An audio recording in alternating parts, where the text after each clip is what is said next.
Hello friends, welcome to the Regent Traders. ये video हमारा options trading episode 7 है, जिसमें कि हम आपको इंट्राडे एक्टिव ट्रेडर्स को अपने ट्रेड के रिस्क को इंट्राडे में कैसे मैनेज किया जाता है ये बताएंगे। जो भी लोग रिस्क मैनेजमेंट का फुल आइडिया लेना चाहते हैं वो वीडियो को पूरा देखें, और जितने भी नए व्यूवर्स हैं वो हमारा ऑप्शंस ट्रेडिंग का प्लेलिस्ट को फुल वॉच करें, जो कि बिगनर्स के लिए स्टार्ट किया गया है। और हमारे एक्टिव सब्सक्राइबर्स एंड व्यूवर्स जिन्होंने हमारा ऑप्शंस ट्रेडिंग एपिसोड 6 को इतना सपोर्ट किया है, उनको धन्यवाद। हमें इसी तरह से सपोर्ट करते रहिए ताकि हम आपके लिए बेहतर से बेहतर काम कर सकें। तो चलिए वीडियो की शुरुआत करते हैं। सबसे पहले आपको ये बता दें कि रिस्क मैनेजमेंट होता क्या है। रिस्क मैनेजमेंट आपके इन्वेस्टिंग चॉइस से होने वाले पोटेंशियल लॉसेस के साथ प्रॉफिट्स के अवसरों को बैलेंस करने का काम करता है। यह काम पोटेंशियल लॉस को कम करने और पोटेंशियल प्रॉफिट्स को बढ़ाने में मदद करता है। यह ट्रेडर्स के अकाउंट को उनके सारे फंड लूज से बचाने में भी मदद करता है। पैसे खोने का रिस्क तब होता है जब ट्रेडर्स पोजीशन खोलते हैं। पोजीशन जितनी बड़ी होगी रिस्क उतना ही अधिक होगा, लेकिन लाभ के लिए अवसर भी उतना ही अधिक होगा। तो चलिए अब आपको बताते हैं कि ट्रेडर्स अपने ट्रेड्स के रिस्क को मैनेज कैसे कर सकते हैं। First, planning your trades. सबसे पहले कंफर्म करें कि आपका ब्रोकर लगातार ट्रेडिंग के लिए सही है या नहीं। कुछ ब्रोकर ऐसे कस्टमर्स को सेवाएं देते हैं जो कभी कभार ही ट्रेडिंग करते हैं। वे हाई कमीशन लेते हैं और एक्टिव ट्रेडर्स के लिए सही एनालिटिकल टूल्स प्रोवाइड नहीं करते हैं। Stop loss and take profit point दो मुख्य तरीके दर्शाते हैं जिनसे ट्रेडर ट्रेडिंग करते समय आगे की योजना बना सकते हैं। सक्सेसफुल ट्रेडर जानते हैं कि वे किस प्राइस पर बाय करने के लिए तैयार हैं और किस प्राइस पर बेचना चाहते हैं। फिर वे रिजल्टिंग रिटर्न्स को स्टॉक के अपने टारगेट को प्राप्त करने की पॉसिबिलिटी के अगेंस्ट मेजर कर सकते हैं। यदि एडजस्टेड रिटर्न हाई है तो ट्रेड एग्जीक्यूट करते हैं। वही अनसक्सेसफुल ट्रेडर्स अक्सर बिना किसी विचार के ट्रेड में एंट्री करते हैं कि वे किसी पॉइंट पर प्रॉफिट या लूज पर बेचेंगे।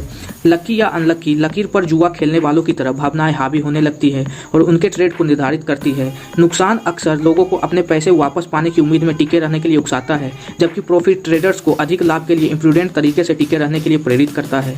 Second, consider the 1% rule. The 1% rule is a risk management strategy that limits the amount of money of A trader risk on a single trade to 1% of their total trading capital. It's a common rule of thumb for day traders. The 1% rule means not risking more than 1% account capital on a single trade. It doesn't mean only putting 1% of your capital into a trade. Put as much capital as you wish, but if the trade is losing more than 1% of your total capital, close the position. For example, अगर आपके account में 10,000 रुपये fund है तो आप एक trade में maximum अपने अवेलेबल फंड का 1% मतलब 10,000 का 1% हुआ 100 रुपया, उतना ही लॉस का रिस्क ले सकते हैं। अगर ये स्ट्रेटेजी को आप फॉलो करेंगे तो आपका फंड हमेशा सेफ रहेगा। ज्यादातर नए रिटेल ट्रेडर्स इसी में ट्रैप होते हैं। उनको प्रॉपर रिस्क रिवॉर्ड के रिस्क मैनेजमेंट का समझ नहीं होता है। Third, setting stop loss and take profit points.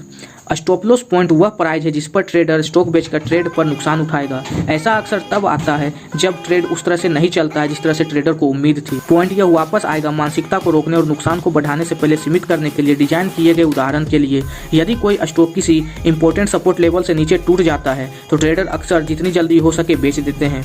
दूसरी ओर, टेक प्रॉफिट पॉइंट वो प्राइस है जिस पर कोई ट्रेडर स्टॉक बेचकर ट्रेड पर पॉइंट कमाएगा। ये तब होता है जब रिस्क को देखते हुए एडिशनल प्रॉफिट लिमिटेड होता है। उदाहरण के लिए, यदि कोई स्टॉक ऊपर की ओर बड़े बदलाव के बाद इंपोर्टेंट रेजिस्टेंस लेवल के करीब पहुंच रहा हो तो ट्रेडर कंसोलिडेशन फेज शुरू होने से पहले बेचना चाह सकते हैं।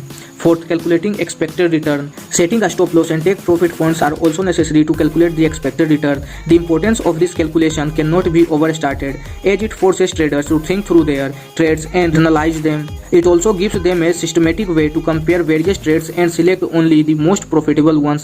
This can be calculated using this following formula: probability of gain into take profit percentage gain plus profitability of loss into a stop loss percentage loss. The result of this calculation is an expected return for the active trader, who will then measure it against other opportunity to determine which stock to trade. The probability of gain or loss can be calculated by using historical breakouts and breakdowns from the support or resistance level, or for experienced traders by making an educated guess. तो दोस्तों, यही थे हमारे वो 4 steps. अगर आप इन चारों steps को फॉलो करें तो आप एक सक्सेसफुल डे ट्रेडर बन सकते हैं। जो भी इन्वेस्टर्स ये वीडियो देख रहे हैं उनके लिए स्पेशल वीडियो हमारे चैनल पर अपलोड किया हुआ है, how to manage portfolio in bear market.